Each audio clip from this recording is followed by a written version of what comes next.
দেখাই দিয়ে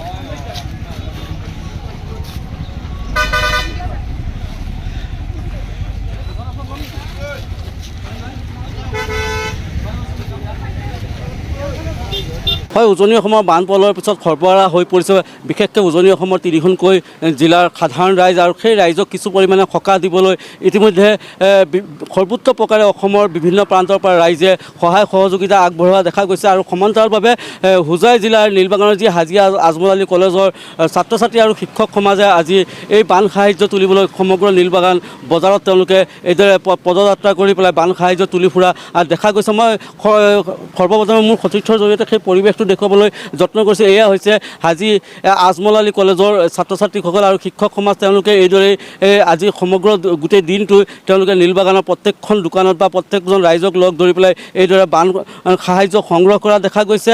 আৰু যিহেতুকে এই মুহূৰ্তত আমি পুনৰবাৰ উল্লেখ কৰিছোঁ যে উজনিৰ বিশেষকৈ তিনিখন জিলা শিৱসাগৰ চৰাইদেউ আৰু যোৰহাট জিলাত যি বান প্ৰলয় হৈছিল, বান প্ৰলয়ৰ সমগ্ৰ যি জনসাধাৰণ আছে সৰ্বহাৰা হৈ পৰিছে সৰ্বোচ্চ প্ৰকাৰে আৰু তেওঁলোকক এইদৰে কিছু পৰিমাণে সহায় কৰাৰ মানসেৰে এইদৰে এইসকল ছাত্ৰ ছাত্ৰী ওলাই আহিছে। মোৰ লগত বিদ্যালয়খনৰ অধ্যক্ষগৰাকী আছে, মই অধ্যক্ষগৰাকীৰ লগত কিছু কথা পাতিবলৈ যত্ন কৰিম। ছাৰ, দেখা গৈছে যে সমগ্ৰ উজনিৰ যি তিনিখন জিলা আছে বান প্ৰলয়ৰ পিছত সৰ্বহাৰা হৈ পৰিছে আৰু তেওঁলোকক কিছু পৰিমাণে সকাহ দিয়াৰ বাবে এইদৰে আজি আপোনালোকে ওলাই আহিছে। কি ক'ব এই মুহূৰ্তত?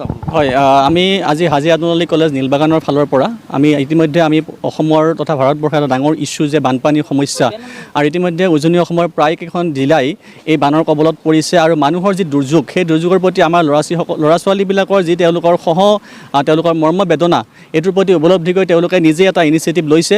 আৰু ইতিমধ্যে আপোনালোকে জানে যে আজমল ফাউণ্ডেশ্যনৰ দ্বাৰা পৰিচালিত এই কলেজখনেও এই ক্ষেত্ৰত কিছু পিছ পৰি থকা নাই। আৰু আমাৰ ছাত্ৰ ছাত্ৰীসকলৰ এই উদ্যোগত আমি আজি প্ৰতিগৰাকী কলেজৰ শিক্ষক শিক্ষয়িত্ৰীয়ে হওক বা ছাত্ৰ ছাত্ৰীয়ে হওক সকলোৱে ওলাই গৈ আজি নীলবাগানৰ যি বজাৰ আছে সেই বজাৰৰ প্ৰতিগৰাকী ব্যক্তিৰ ওচৰত যাওঁ আৰু সেই অনুসৰি তেওঁলোকৰ সামৰ্থ্য অনুযায়ী আমাক এটা সঁহাৰি জনাইছে। আৰু আমি এই উপযুক্ত ধনখিনি আমাৰ আজমল ফাউণ্ডেশ্যনৰ জৰিয়তে আমি উপযুক্ত স্থানলৈ প্ৰেৰণৰ ব্যৱস্থা কৰিম। হয়, এই আছিলে বিদ্যালয়গৰাকীৰ অধ্যক্ষৰ প্ৰতিক্ৰিয়া। মোৰ লগত এগৰাকী ছাত্ৰ আছে, মই ছাত্ৰগৰাকীৰ কিছু বক্তব্য ল'বলৈ যত্ন কৰিম। আপুনি অকণমান আগলৈ আহিব।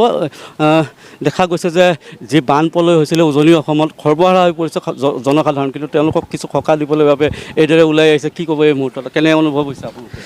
Today we are feeling good, sir, because Haji Ajmal Ali College student, all the student and teacher staff, we take one decisions to help the Sibsagar people. So we went to the market and collecting money for the relief.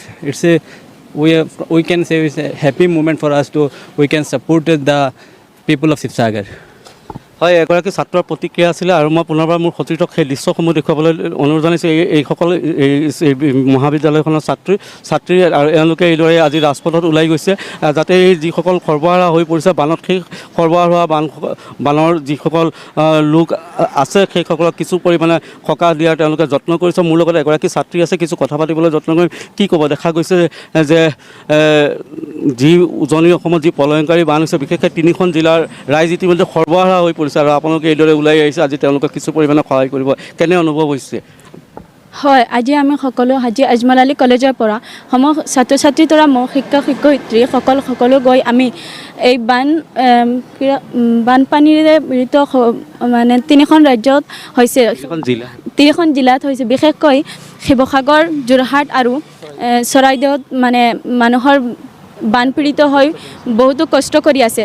আৰু আমি সকলো শৈক্ষিক সমাজে একেলগ হৈ আজি আমি নীলবাগান বজাৰত গৈ কিছু সহায় দোকানৰ পৰা তেওঁলোকক দিবলৈ কিছু সহায় বিচাৰি আমি তেওঁলোকক মানে এই সহযোগিতাটো আগবঢ়াইছোঁ। কেনে লাগিছে বা কি আহ্বান জনাব তোমালোকৰ দৰে যিসকল ছাত্ৰ ছাত্ৰী অন্য স্কুলত আছে বা অন্য কলেজত আছে? হয়, মই ভাবোঁ যে সকলোৱে আহি আমি তেওঁলোকক মানে সহায় কৰিব লাগে, কাৰণ আজি তেওঁলোকৰ সমস্যা হৈছে, কাইলৈ আমাৰো হ'ব পাৰে। আজি আমি দি গ'লে কালি আমি সমস্যাত পৰিলে তেওঁলোকেও আমাক সহায় কৰিব। আৰু এইটো আমাৰ কৰ্তব্য, ছাত্ৰ হিচাপে এইটো আমাৰ কৰ্তব্য যে আমি সকলোকে সহায় কৰিব লাগে। মানুহ সমস্যাত পৰিলে আমি তেওঁলোকক সেই সমস্যাৰ পৰা উদ্ধাৰ কৰিব লাগে।